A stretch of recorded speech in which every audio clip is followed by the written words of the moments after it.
Coming up, I am here tonight to deliver a message of unity and strength, and it is a message deeply delivered from my heart.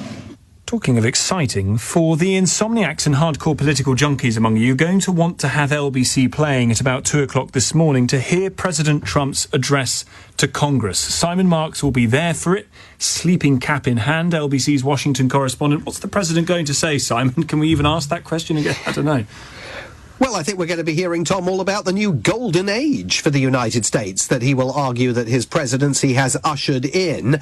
A message that I'm bound to say already looks pretty tarnished, because if you glance at what's taking place on Wall Street at the moment, the Dow Jones Industrial Average is trading 634 points down today. That is a loss of 1.5% of the index's value as a result of the trade war between the United States and Canada that has broken out over the course of the last few hours, also as a result of the instability pertaining to Ukraine. And it's going to be very interesting to hear what the president says tonight about Ukraine, and perhaps even more interestingly about Russia. I mean, he said yesterday that he was going to be, he inferred that he was going to be making his announcement about suspending military assistance to Ukraine in the speech tonight to this joint session of Congress.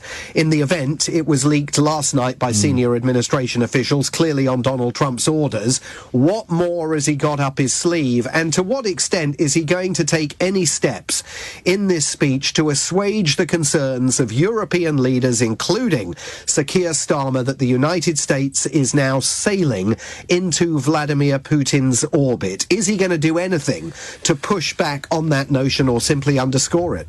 We've obviously been very focused on what is happening with Ukraine and what the White House is going to say in response to what President Zelensky has said about it being regrettable about the meeting on Friday, etc. But, Simon, you're right to pick up on the economic points, because one of the very few yardsticks that Trump uses to measure his own success is the S&P 500. And as we were hearing in the programme earlier, that is down overall since he became president.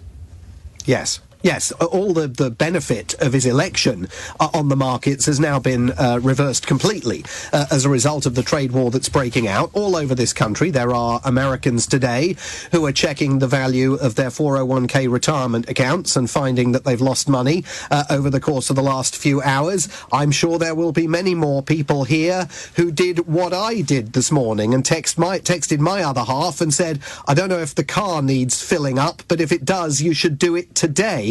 Because the price of gasoline looks like it's going to increase here. Petrol going up by between 20 and 40 cents a gallon because of the immediate price increases in crude oil from Canada. And so Donald Trump continues to insist the American consumer is not going to be touched by these tariffs. But American consumers right now, this week, are discovering that they are going to be touched by them. And again, on the issue of that trade war, does he have anything in terms of compromise language to offer, or is he just going to dig in and again articulate the falsehood that the United States is making a lot of money out of these tariffs?